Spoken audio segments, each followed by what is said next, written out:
Now, Boeing 737 aircraft operated by Jeju Air crashed at the Muan International Airport in South Korea this morning. 172 people are presumed dead of the 181 on board. A harrowing video shows the moment that the plane veered off the runway, crashed and burst into flames. The plane was carrying 181 passengers, as I said, including 6 crew members. 2 Thai nationals were also on board, is what we're learning. An investigation has been initiated into the incident by the Thailand administration. Jeju Air has also come out and issued an apology after one of the worst aviation disasters South Korea has seen in the last 3 decades. I'm being joined at this point by Bill Gallo, Seoul Bureau Chief, joining us from Voice of America. Thank you, Bill, for joining us. At this point, what is the latest you can bring us as far as the rescue operations are concerned? The death toll has risen quite a lot. Yeah, it has risen quite a lot. We're up to 124 right now, and unfortunately, that's expected to continue to rise. They've only pulled 2 people from that airplane, 2 staff members. So unfortunately, as you mentioned, it seems that there's going to be 179 dead bodies, given all the indications we've seen so far. Right, and Bill, and this seems to be one of the worst accidents, like we were discussing earlier as well. In the last 3 decades, South Korea, which is known for its safety measures, somehow has seen the worst aviation disaster now. Yeah, this definitely is very unusual for South Korea. They have a very good record with air safety. As you mentioned, there was a really bad accident in 1997 that killed hundreds of people. But really, since then, we haven't seen this kind of thing happen in South Korea. And everything we know about this accident so far is that it seems to possibly have been caused by birds, sort of a freak accident. The details are a little fuzzy, though, because so far what we know is that we have some Korean reports quoting South Korean government officials as saying that the control tower warned of some incident involving birds just before this crash. We also have some South Korean media that are reporting that some people on the ground heard from loved ones on that plane who texted them saying, look, there's a bird, it's crashed into the wing, it's still stuck in the wing. We don't know if this is going to go well. So it seems pretty safe to say that we can assume, although not confirmed, that birds were involved. How that caused a landing gear malfunction, however, is really confusing, and we really can't explain that part for now. We may have to wait until the government conducts the investigation. Absolutely. Like you mentioned, Bill, the fact that perhaps there could have been a bird incident right before the crash happened. The big question is why the emergency landing gear was not used. The landing gear was not fully extended. A belly landing was done, which led to that crash in such high speed.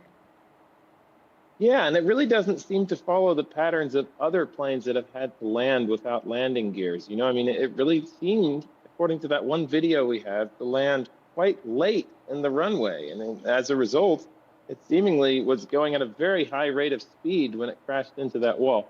However, there are many possible explanations. Of course, we just don't know at this point. There are some indications that some people on the ground did see some type of flames, engine explosions, perhaps, right before this crash happened and the landing was attempted.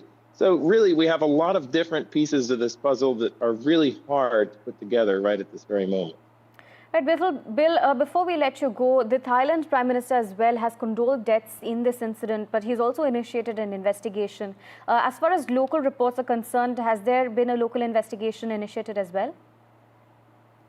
Yeah, I mean, so this is a bit tricky right now. There are definitely investigations going on, but the one unusual factor here is that South Korea is in a moment of highly unusual political turmoil. This is the we're on the number 3 South Korean president at the moment of the last few weeks. That has affected all levels sort of beneath the president. So it's a very unusual situation. People are in positions they're not used to being in. However, everything, you know, all the evidence we've seen so far indicates that all the investigations, all the public statements are happening as usual. It's just that this is a particularly sensitive time for South Korea. And I think that other countries would be rightly, you know, pushing for more information and getting that as soon as they can, sort of given the unusual conditions and context in which this has occurred. Thank you, Bill, for joining us and bringing us those details. I'm also being joined by my colleague Disha, bringing us more details from the newsroom. Disha, if you could take us through the reports that you're tracking from South Korea. As of now, we know that 172 are feared dead in this accident as the rescue operations are still continuing. Right, so this is being considered as one of the worst airline civil aviation disasters in South Korea. And the fact that there were exactly 181 passengers on board, and now 179 are presumed dead by the fire department officials who are conducting search and rescue in this accident. And so far, only 2 of the crew members who were sitting at the back of the airplane have been rescued safely and been taken to the hospital, but search and rescue continues. And as my colleague Bill mentioned, this accident and this disaster and this tragedy comes at a time when South Korea is facing quite a bit of political turmoil. As he mentioned, this is the 3rd acting president to take office in South Korea in the past couple of months. And 2 of its previous president and prime minister are now facing investigations. So to give our viewers some details as to what exactly happened, this was the Jeju flight which was coming from Bangkok back to Muan in South Korea, and it was carrying 181 passengers. Mostly they were holidaymakers who were returning home for Christmas and after Christmas holidays. So quite a tragedy. And in terms of the investigation that is expected to begin soon, the Thailand Prime Minister has ordered a probe into the incident.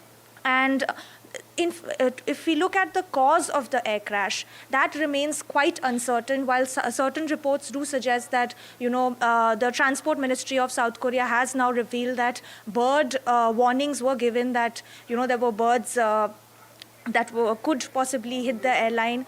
But there's also reports that suggest that there was a landing gear malfunction of the airline, which did lead to it landing on its belly and then erupting into a burst of flames. So reports are now, it's unclear as to what the cause of the accident is. And in terms of reaction so far, the CEO of Jeju Airlines has given an apology and has taken full responsibility, while Boeing, which was the manufacturer of this airline, has also mentioned that they are in touch with Jeju Airlines. Back to you, Aarti. Thank you for joining us, Disha, and bringing us those details.